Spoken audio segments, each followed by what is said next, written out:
l'état des droits. Est-ce que réellement ces droits sont fixés? Est-ce qu'ils sont bien éclairés? Est-ce que ces droits favorisent la licence humaine? Est-ce qu'ils n'entravent pas les droits d'autrui? Donc c'est tout ça, comme je l'ai dit, j'ai retenu beaucoup de choses dans la première partie.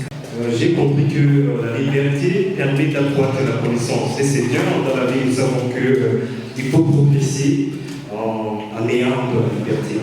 Il y a la liberté politique, c'est la liberté, le droit d'expression.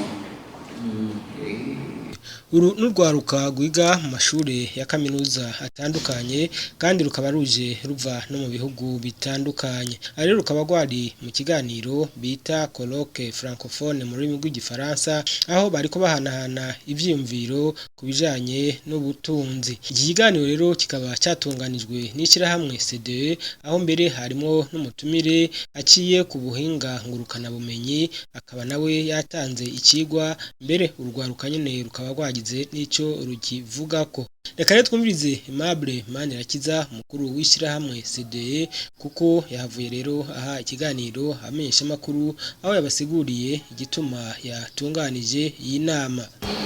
Kuno munsi uri hejuru nivyo turaje gutunganya, turatunganya ndetse ihuriro ry'ugwaruka rihuza ugwaruka ruvuye mu gihugu cy'u Burundi, ruvuye ndetse mu gihugu cya Kongo n'u Rwanda, biciye umugambi witwa colloque francophone. Buri mwaka rero ugwaruka ruvuye muri ivyo bihugu bitatu rurahura kugira ngo ruganire, rwige ku bijanye n'ivyiyumviro bitandukanye bituma ibihugu bitera imbere,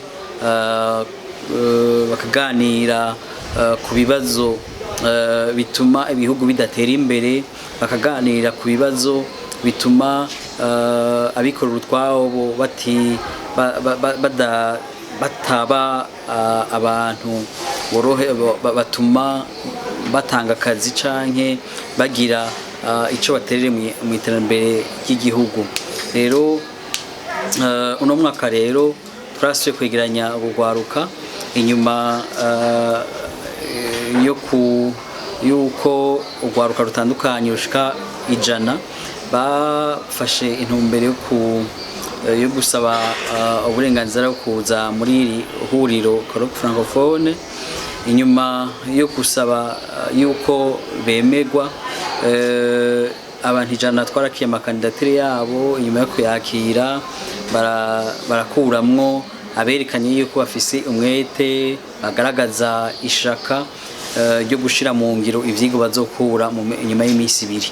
Rero inyuma yo kurabira hamwe barakuyemwo ugwaruka ko 30 ruvuye muri imihingo itandukanye, ningo uno munsi kwakurikirana zino nyigisho zihagaze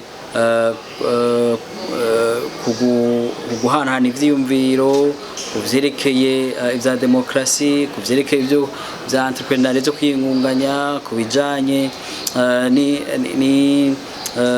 n'isi ya none kurutegeza kuba yubatswe, kuvyerekeye ibijanye n'ubwigenge bw'abantu, n'ubwigenge bwo kwiyungunganya, ubwigenge bwo kubana hamwe n'abandi, kubana neza n'abandi vyogenda gute.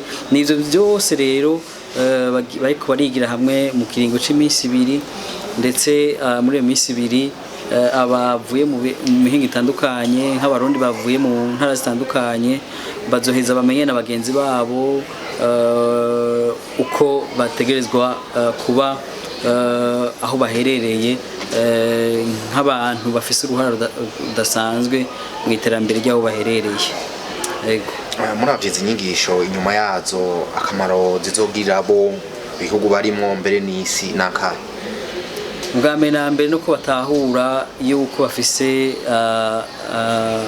uruhara rudasanzwe mu iterambere ry'aho baherereye. Rero inyigisho cigwa ca mbere baza gukuramwo nuko baza gutahura icarico societe aho baherereye mbega itegeza kwitunganijwe gute, mbega kugira ngo aho duherereye hagende neza, ikibano turimo kugira ngo kigende neza, ibihugu turimo twavuyemo kugira ngo bibe ibihugu biba ibihugu biteye imbere. Nk'ugwaruka uno munsi hokogwa iki, nokora iki, jewe noterera iki, mbega leta uruhara rwayo n'ugwahe, mbega abikora urutwabo uruhara rwabo n'ugwahe, mbega uruhara rw'imigi itandukanye nivyo bagiye bariko barabiga, nivyo bariko bazotahukana. Bagira bati rero inyuma y'iminsi 2 bazovaho bagize bati umwe wese muri societe turazi uruhara rw'umwe wese, natwe uruhara rw'iwacu azoba ari ubwo kugira gute guhimiriza abandi kugira ngo ivyo twumvise bigire ico bimaze aho duherereye. Mbega ko iki mwahisemo ibihugu bitatu? Ishirahamwe CDR risanzwe rirangura ibikorwa hano mu Burundi ndetse mu Rwanda muri Kongo, ariko kandi twahisemwo bino bihugu bitatu kubera ko arivyo ni bihugu usanga kenshi na kenshi bigaruka mu vyigwa mpuzamakungu. Ivyo vyigwa navyo bikerekana yuko hariho gutatahura kumwe ibijanye no gutwara neza, ibijanye n'agateka kazina muntu, ibijanye no kutanguza amashira hamwe, ibijanye n'ivyo butungane bwiza, ibijanye n'ivyo korohereza abanyamitahe. Rero kuba twisunze iyo migwi n'ivyo bihugu ni kubera ko twifuza yuko haboneka urundi rwaruka rushasha rutahura kumwe ihinduka iterambere rya bino bihugu uko ari bitatu. Izi nyigisho murangasi rya mbere muzitanguye haraho zoba hari intambwe murabona kuva mutanguye ziragerako? Ego benshi mwamaze kuza uyu mwaka mugira kabiri bamaze kuzizamwo barashinga intahe yuko hari ikintu bahinduye mu byo nk'akarorero mu byo gutahura uruhara rwabo mu iterambere ry'aho baherereye. Bagira bati nta leta izoza iza iduhereza akazi, nta leta izoza ikemura ibibazo bimaze imyaka irenga 50 turi muri ivyo. Bisobigura yuko baramaze kubona yuko leta uno munsi itagishoboye kurangura neza kumbure ivyo bari biteze kuri yo, ku buryo bagira bati rero reka dukore amaboko mu mpuzu, nimba ari ivyiyumviro tubiterere, nimba ari kwiyunganya tubikore, nimba ari ivyo dushikiriza mu nzira canke iriya tubikore, kuko natwe turafise uruhara kugira ngo leta ishobore gukora ivyo iri kwiyemeza no munsi. Mbega ivyifuzo vy'urugwaruka ndetse na CD kugira bigwe ko hari uruhara rwa leta mubona ngo buruhe?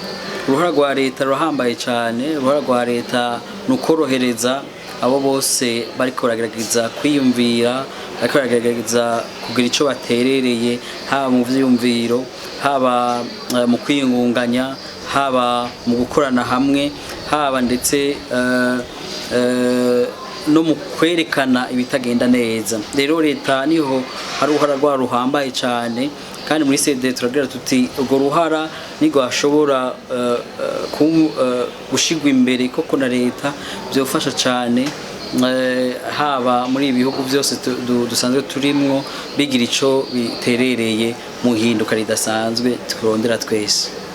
Tuzomenya ko mu gihugu hariho canke tuzomenya ko igihugu hariho twokwita ko ico gihugu ari igihugu gishira imbere vy'umwidegemvyo, ni mu gihe aha hariho ibishika kuri bitatu tubona biriko birakorwa muri ico gihugu. Icambere nuko bariho umwidegemvyo bya politike, ni mu gihe abantu bashobora gutora abatwara igihugu mu mahoro, bashobora inyuma yo kubatora bashobora kubakebura bakagira bati naho twabatoye hariho ibi na biriye bateko biragenda neza, bagakebura. Hanyuma mu gihe aje gukebura bagira bati naho twabakebuye hari umuteko murakora neza, mwebwe dushaka ko muvaho tukabasubiriza. Mu gihe bafise bagira bati ibi twako turabakebura ntako ravyumva kaja mu bagagira ico bashikirije biciye mu kwigaragambya, kuja mu mabarabara, kuja mu radio. Ivyo rero nico bita umwidegemvyo wa politike. Hanyuma ni mu gihe kandi mu mugenda politike bashobora kugira umwidegemvyo gukora hamwe n'abandi, ntibagira ico bagira nk'ikibazo kanaka. Ikindi ca kabiri kigaragaza yuko igihugu kiko kiratera imbere mu bijanye n'umwidegemvyo muri ico gihugu, nibijanye n'umwidegemvyo mu vy'ubutunzi. Mu by'ubutunzi rero mu majambo cyane make yavunaguye nuko muri ico gihugu tuzobona yuko biratera imbere mu gihe umuntu ashobora kuba ubuzima bwiwe atanzitize n'imwe ahuye nayo. No kuvuga iki nk'akarorero mu bijanye no kwiyingunganya, umuntu ashobora kwiyingunganya atarinze kurinda kuja kurondera impapuro, kuja kurondera umwanya munini, amafaranga cyangwa agasabwa amafaranga menshi atanayafise. Aha ndavuga nk'abanyeshuri usanga bashobora kugira bati tugatangura ivya ekoka canke imikashi. Ivyo byose rero iyo bidahari muri ico gihugu hariho intambwe ikomeye cyane mu byo kwiyungunganya, mu by'umwidegemvyo, mu by'ubutunzi. Ikindi ca gatatu nibijanye ni umwidegemvyo atahushingiye. Ikindi gihambaye nibijanye n'ivya tolerance. Mu bihugu bitandukanye haba hariho abiyumvira ukuri gutandukanye nuko abandi. Hariho abasenga bagasenga bahagaze, abasenga bicaye. Rero ivyo byose biratuma habaho ico bita iyo mu gihugu hari iyo migwi itandukanye, birafasha cyane mu iterambere ry'igihugu, kuko ubwo butandukane burafasha mu vyiyumviro, burafasha no mu iterambere ry'igihugu. Mu gihe rero ivyo bidashobora kugaragara, biba ari ikibazo gikomeye cyane kuri ico gihugu.